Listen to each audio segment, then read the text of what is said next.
All right, I think this will work. We got four strong black men in a room. We're live to the table. Introduce yourself. Somebody. Don't all talk at once, All y'all. right. Al? All right. Hey, everyone. Welcome to Bring It to the Table. I'm here, Roundhouse, from True Story Bro. So, on another podcast, here with some fellas We're talking gonna bring about it to the some table. geek shit. That's right. Here I'm around here. house, And we got I the say here, Corellian Roundhouse. bully. That's my gamer tag, which is weird. It's Roundhouse, actually. That's my gamer tag. Yeah, But if you do want to be, I guess we got to figure out if say we want to me. use real names or not. But probably I not. use my podcast name. I'm Roundhouse. Yeah. We're on Twitch, so definitely give out your Twitch handles. We I'm here got around his. House 84 on Twitch, so check me out. Come by, swing by. I'm playing a bunch of different games. There you go. Next to him, we got. Hopefully, you're looking at the same screen I am. Hello. Yes, I am. I am right next to Al. I am right next to him. What's up, guys? My name is Derek. You can call me Outside Rebel. You can call me Sky Guy. Outside Rebel is my Twitch handle. You can go watch me stream, be dumb, mess up, screw up, die a lot, and laugh at me. So, How about I can call you Black Anakin? How about that? oh man, Black well, you know, oh man, that's God. You know what? Yeah, I'll accept that. Yeah, Black Anakin. There we go. Black Skywalker. Black Skywalker. The Ebony Skywalker. I love how we just watched him go through all the stages of acceptance, anger, and just fine. All right, yeah, you got it. All right, on top of him, we have, once he stops looking at his phone, checking his stocks. Listen, you have the one and only. Some call me Bully. Others call me the Corellian Bull on Twitch. Do they? Yes, they do. They do. Thank you very much. I've seen it. Yeah. Oh. Okay. And y'all know me. My name is Max Phallus, a.k.a. the Green-Eyed Monster, a.k.a. Dreddy Kruger. Something. I'll figure something I'm going to say at some point in time. All right, so that's an interesting name. It's a good one. Dreddy. I love that name. Yeah. Back in high school, I wouldn't take. there was a rapper, like a local rapper guy, and that was his name, Dreddy Kruger. I thought it was kind of cool, that's cool. But we all got nicknames. So the theory is we're going to try to have a nice civilized discussion. Just going to say we're going to curse. We're going to say very inappropriate things. Tell your children not to watch this, but make sure you sit down. Very and not enjoy safe this for too. work. Absolutely not safe for work. No. The idea of bringing to the table is that the guests, which we may rotate, switch people out or whatever, the only rule is you got to bring a topic to the table. Hence, bring it to the table.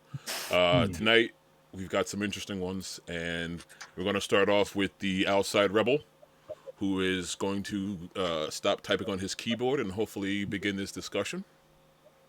Mm-hmm. So, wow. So there has been a lot of talk recently in the Star Wars community, the fan base, the theorists mainly. If you all know who Pablo Hidalgo is, he's one of the writers and producers in Lucasfilm. He works story there, writer, basically. I believe. Story writer. Head story writer. Okay. Yeah. He's one of those things. So Star Wars theory. He's one of my favorite Star Wars theorists. I follow him. Actually, go follow him. He's really good It's a YouTube at channel, theorizing stuff. YouTube channel. That's right. That's correct.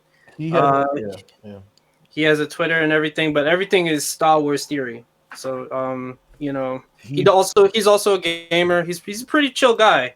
He's one of the biggest Star Wars. One of the biggest Star Wars, I guess, fans out there, and story base wise, anything like that, like history wise. So Al, we ran into him in the elevator, and you got mad at me for not taking his picture because I was I was like starstruck, too starstruck to take a picture. Like I didn't want to bother him, but it's too late. Yeah. But yeah. That's how much I look up to him. He's a really good guy. So also spoiler warning as well for not just the Mandalorian but Star Wars in general, but mainly the Mandalorian. So here's how it starts off. So basically, Theory was recording his reaction to the last episode of the season finale of the Mandalorian. Of the Mandalorian. Mm-hmm. It was up until the end where Luke makes a comeback. Battlefront Luke comes back. Battlefront Luke. Luke. It's Battlefront Luke, yo. Am I wrong? Star Wars Battlefront. Oh no, what was that? Wait. Battlefront 2, Luke. Okay, yeah, Battlefront 2, Luke. Anyway, it doesn't matter. Yeah. It's Battlefront. Basically, he had the face of Star Wars Battlefront Luke Skywalker. Mm-hmm. And Theory saw this. He saw, Luke doing his thing, doing what his daddy did in Rogue One in the hallways, slicing shit up. And he had an emotional response to it, as a lot of us did. I can't speak for everyone, but I'm sure that most of us reacted to it the way he did. He was crying. He was an emotional wreck, and he loved it from beginning to end. I can definitely speak for myself that I had the same emotional response. And it was just positivity. It was a positive response, and that's what's to expect when you invent or create something that has that kind of impact. Making the impact on people, and creating such a positive feedback towards the fans that they actually listened, they actually cared about how we feel, and they gave us what we wanted. So then Pablo Hidalgo apparently saw this reaction, as many, people who work at Lucasfilm, they watch us react, which is the beauty of reactions now. They watch us react to the stuff that they make. And he had he had something negative to say. He said something on Twitter, I believe got brought down. And it was so bad that he made a different account to be evasive of all the people who were basically calling him out on his rudeness. He's basically bullying. And we've all talked about bullying and Star Wars fans for since forever, since the first film. They came out in 77. Blah. What do you know what he hits said? me the most is the fact he said, here, let me pull it up. Yeah, Greg, we don't want to misquote anybody here on the first show. Yes, we don't. We strive for authenticity here. So, all right, here we go. He screenshotted the quote, and this is what Pablo Hidalgo said in this large comment section of people who was lashing at him. He said, "Emotions are not for sharing." To his Twitter, when Theory posted up the video of him reacting to the episode. Wait, okay. Just to clarify. Hold on. He replied. Okay, so Theory Dude posts his video, and Hidalgo put a comment on the video? Or it more like it was shared, but Hidalgo did comment on his video, technically. Okay. So he was responding to what Theory was doing, his reaction, and Hidalgo was like, emotions are not for sharing. In other words, emotions are for the weak. Emotions are not something meant to be touched on. Be a man, he's cry basically in the dark. calling him be a man. Basically, he was calling him a crybaby, and he's basically saying emotions are for women and all that stuff, which is also sexist. Well, he didn't say that. He's just saying didn't say that, but emotional moments like that should be kept private. Yeah, and not, he didn't say that. Right. But it felt like that. You know what I'm saying? It felt that type of way. And I what now back to what I was saying, like what hit me the most is the fact that he is a representative of Lucasfilm. He's up there. He works for the company. He works under George Lucas. He works under Kathleen Kennedy and all these people who have big names. I'm not gonna lie to you. I forgot who he was until I saw this Really? reaction and the response. Yeah. Even after all the I was like, memes who the praising him in Favreau I was like- for saving Star Wars, you didn't know who he was? Listen, I forgot who he was. And then I remembered. I was like, oh, okay. And so I was like, all right. You work in Lucasfilm, right? Your job is to make the best out of the company happen. Your job is to ensure that everyone is happy, you know, and that there's no bad vibes about it. Like, right? Like you may be a story art. Well, what is he He's a again? writer. Story writer. Mm-hmm. He's a writer, but you have to say, what's the word? You got to represent. You got to represent the bigness. Represent the positivity in the community for the fandom. Represent Lucasfilm because he works for them, right? Right. You gotta give a good impression. You gotta leave a good impression at the end of the day. Right. After all the work is all said and done, even if you laid down the pencil or pen, you're still a member of the Lucasfilm family. So is the uproar the fact that he's like, I don't want to say antagonizing, but he's talking shit about somebody's emotional display, and the fact that they're putting it on the internet? Their affection and showing the support of their creations. It's so backwards, because isn't that what we all want? If you're a writer, right, and you want to have that same kind of emotional response from people, expecting it even, so that you can get paid. Isn't that what it is? What it's about, being a writer, writing stories, telling stories, sharing them, sharing emotions. I'm gonna go last. I'm just gonna call not it. Al, what do you think?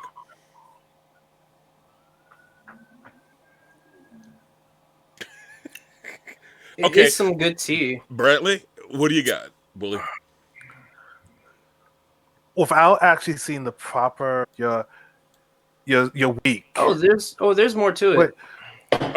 But okay, from the story that you have told me, and this is just the impression, is just like, hey, emotions should be endorsed, and then Theory's fans backed him up. It's like, no, this is natural.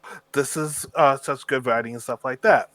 Which I understand that, and I understand his fans going to his defense, but it just seems like it blew up for an opinion.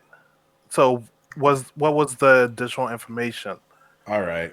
So hold on to your hats, y'all. So I'm the loaded gun.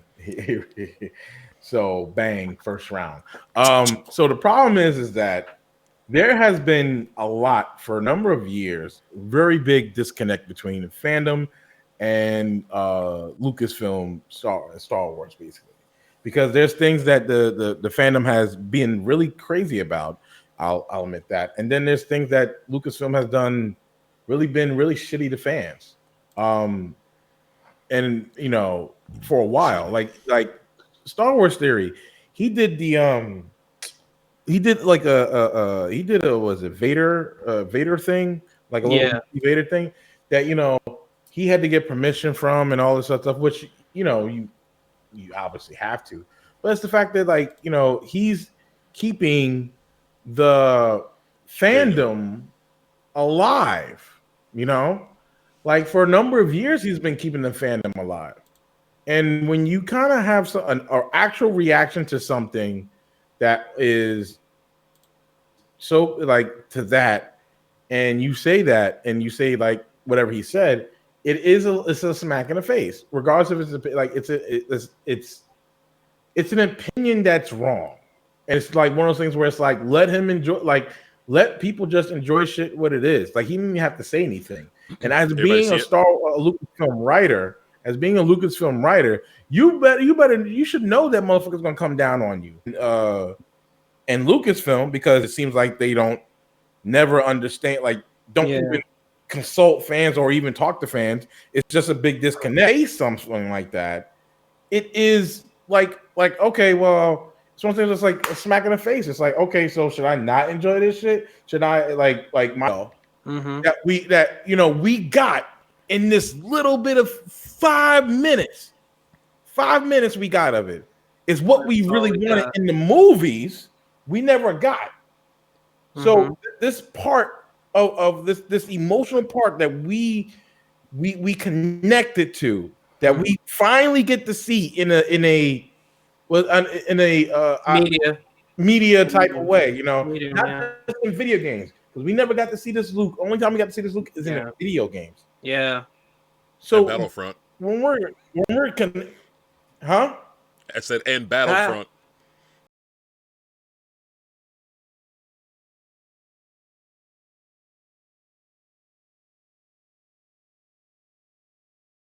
Story, because the story in Battlefront 2 is canon. Is that what you're saying? No, it's just the fact that it's just that I keep referencing Battlefront 2 because I see what you're saying. For me, it's the same Luke from Jedi Academy and Jedi Outcast. So, but Luke didn't fight in those games. So, but the thing about it is, like, we never got to see that Luke on screen. And it's something that was completely missed out from the last movies. It was completely gone. So, when you're connected to something like that, that gives you an emotional reaction, and you have this, like, it's this comment, from somebody that's part of the company, right? It's a little smack in the face, and he has every right to feel what he feels. Now, the thing is, he did apologize. The problem is that, there's a couple things. Hold up. There's a couple things that's a little fucked up. So he did apologize. And then I remember Star Wars Theory and Geeks and Gamers and another company, another podcaster, did a YouTube stream together where Paulo Hidalgo was on it, and he said, "Dude, I apologized already to you. This is ridiculous." I saw it because I was on the stream, and I was like, "Oh, shit. Paulo Hidalgo was on this." He actually commented on the thing because they were doing a donation to, I forgot what charity they were doing it to, because that was the stream was about, to donate. But he apologized not once but twice. But I get where it's getting ridiculous, but also too, like, this thing was like, you shouldn't have said nothing. Period. I gotta interject.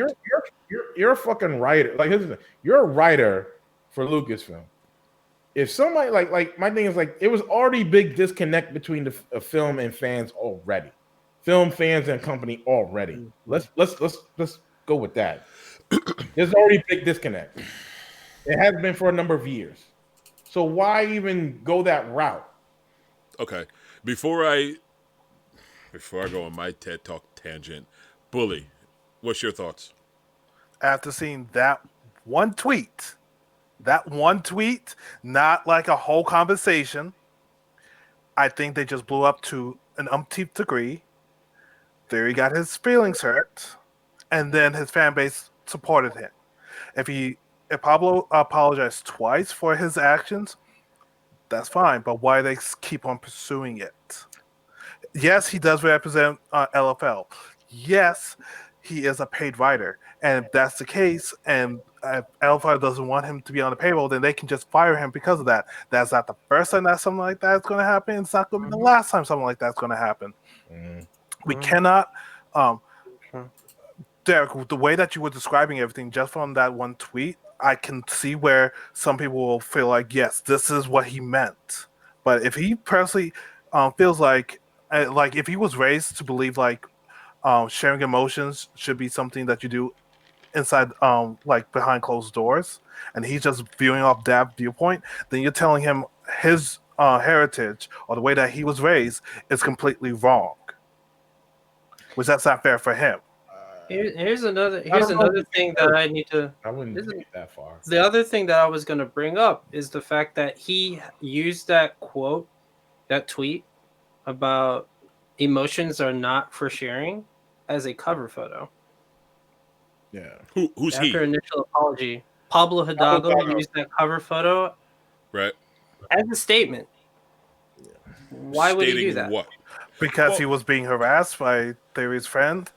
I don't know. Again, No. I'm only seeing I'm seeing one tweet, and then I'm seeing Theory's one tweet about like he was making fun of him and stuff like that. Right. But here's the thing. Going back to what Al said, if you yes, everyone has, as you said, everyone has a right to an opinion, but when you are a big head in the industry as a writer, you should know better. Ooh, okay. I gotta come in here now. Okay, a couple of things I'm hearing from both Roundhouse and you is that he should know better. Maybe it's an age thing with me, sorry, but like seeing the current cancel culture with the 20 to 30-year-old crowd, it's almost as if you guys are saying he shouldn't have said how he felt, which is fucked up. Like, yeah, he works for Star Wars. He's Pablo Hidalgo. He's got a whole bunch of praise. Everybody's loving him. So now, are you telling me that he should not have said what was on his mind like everybody else does on his own Twitter? Yeah, because it was Wait, hold on. One at a time because we're all online.